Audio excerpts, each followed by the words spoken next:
Hi, I'm Tiffany.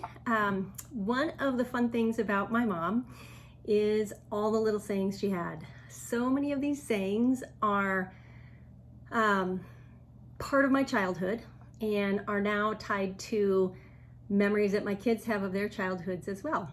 A couple of years ago, the kids and I started keeping a list of these sayings, and we called them Nana-isms.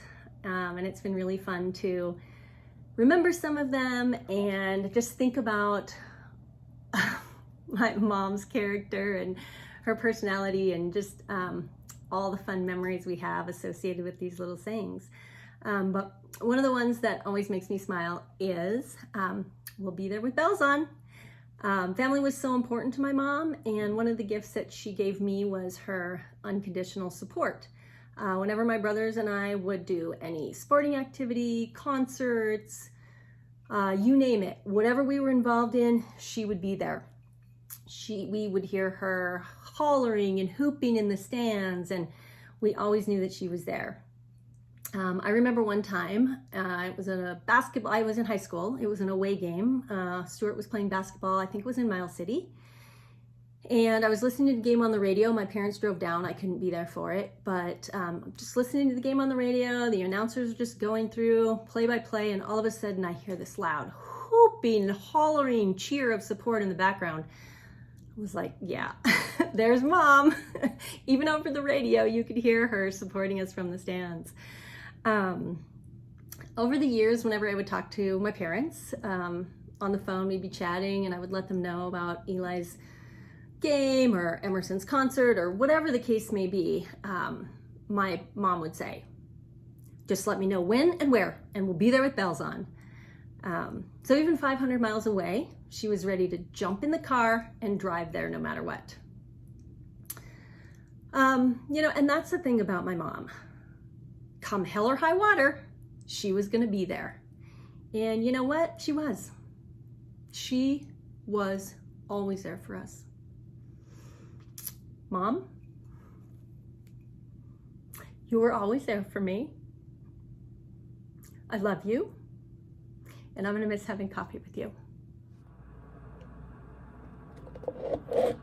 A Nana-ism I will forever hold dear to my heart is something I remember my Nana saying several times every time we got together. However, I remember her saying it the most when she came out to Colorado to help my mom out around the house after we got in a car accident. In just a few short seconds, 11-year-old me quickly assumed new responsibilities I wasn't used to, but my Nana was there for me to ask questions and to hold me accountable for the tasks I had been assigned to help out around the house. The phrase "quick like a bunny" is a reminder of my Nana's ambition to help and develop her grandkids into strong and independent men and women, and it is also a symbol of her selfless character and never-ending commitment to improving the lives of those around her. Hi, I'm Emerson, and this is Bodhi, and I'm Nana's youngest granddaughter and Tiffany's daughter. So my favorite Nana-ism is when she would say, "See you in the AM." So every night, wherever we were, if we were in Kansas or Colorado or Missouri, or wherever, every time we were together and it was bedtime, I would say, "Good night, Nana," and she would say, "See you in the AM." And this has always been something she said, and it just fills me with so many memories, and I'm so happy I got to spend so much time with her and Papa. And yeah, well, I love you so much, Nana. Here's your cup of coffee. I think Nana's coffee's ready. I think it is too. Hi, I'm Alexa. I'm Pam's daughter-in-law, and I first met Stuart 20 years ago in Egypt, and Stuart told me that Pam was into creative memories, and I was also all about photos and scrapbooking, and so I knew we'd hit it off. She came to Egypt for Christmas in 2003 with Tiffany, and we climbed Mount Sinai and went to Dahab and went down to Upper Egypt and had a wonderful trip. And her whole mantra of "it's all about creating memories" has resonated with me from the minute I met her. And I love that she was always asking about family photos and capturing our time together. I'm Stuart, and I'm the middle child, and I think I've always kind of thought, sorry, Tiffany and Ryan, but that I've been Mom's favorite. And not because that, I think just because the way Mom treats all of us. And so she makes us seem like we're the favorite.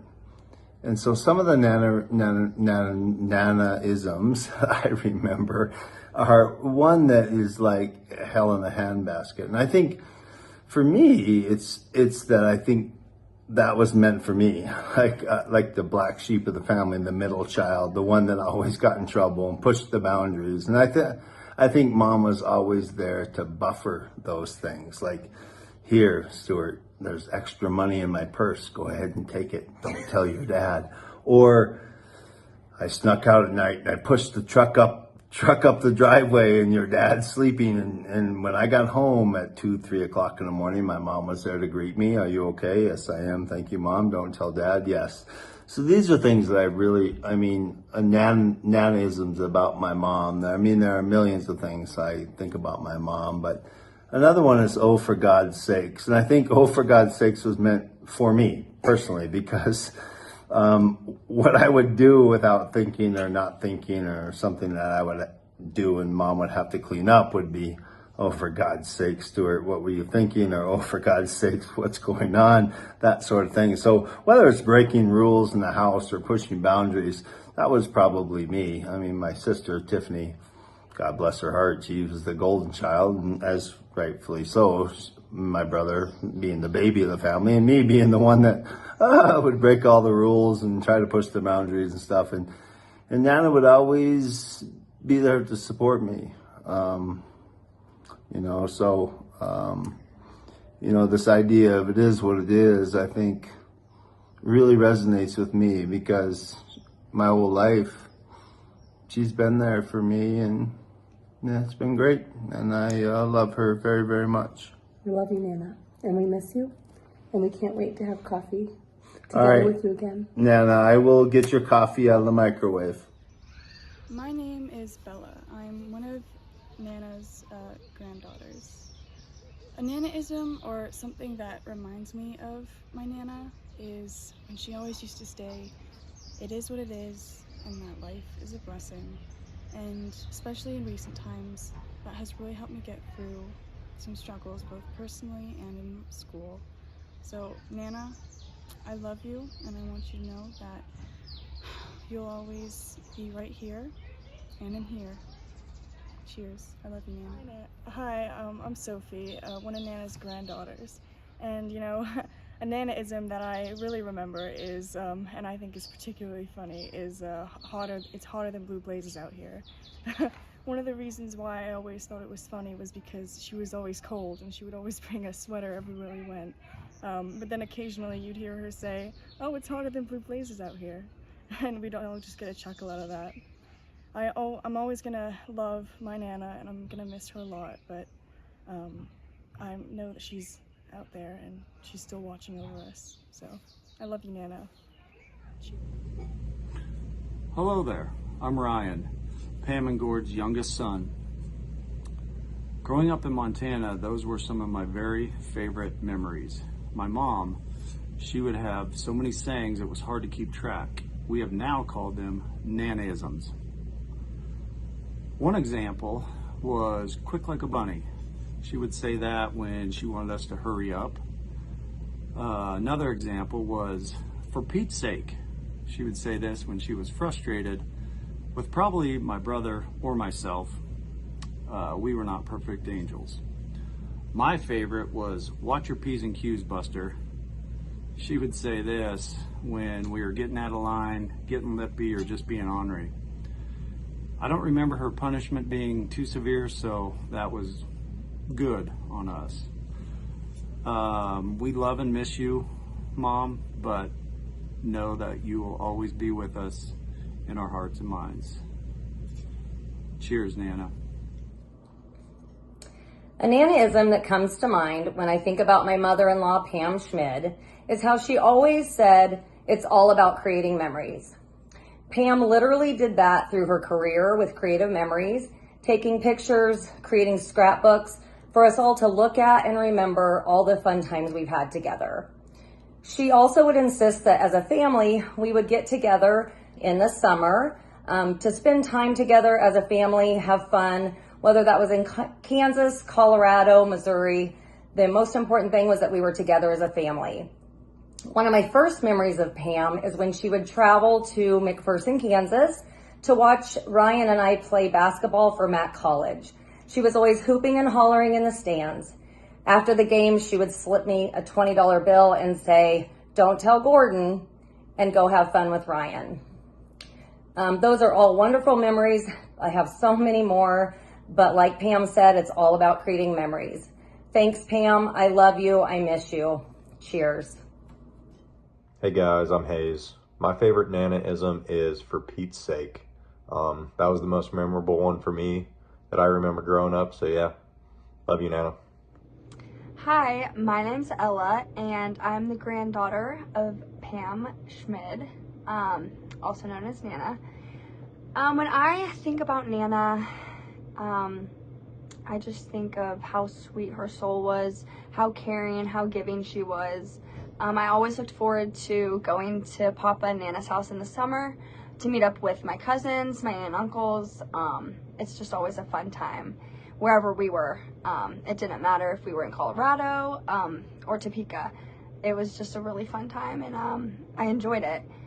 A Nana-ism that I think of when I think of Nana is I was FaceTiming her when I was at college last year, and she was talking about where I was, and my mom's like, "Yeah, she's in Salina." And Nana goes, "Ah, Salina, that's just a hop, skip, and a jump away." And that just makes me laugh because she was always so witty. She always had jokes. Just the things that she said really touched me. And so, yeah, I miss you, Nana, and I love you.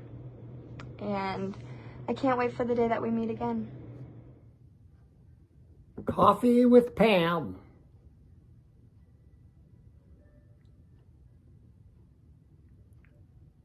One of her favorite activities.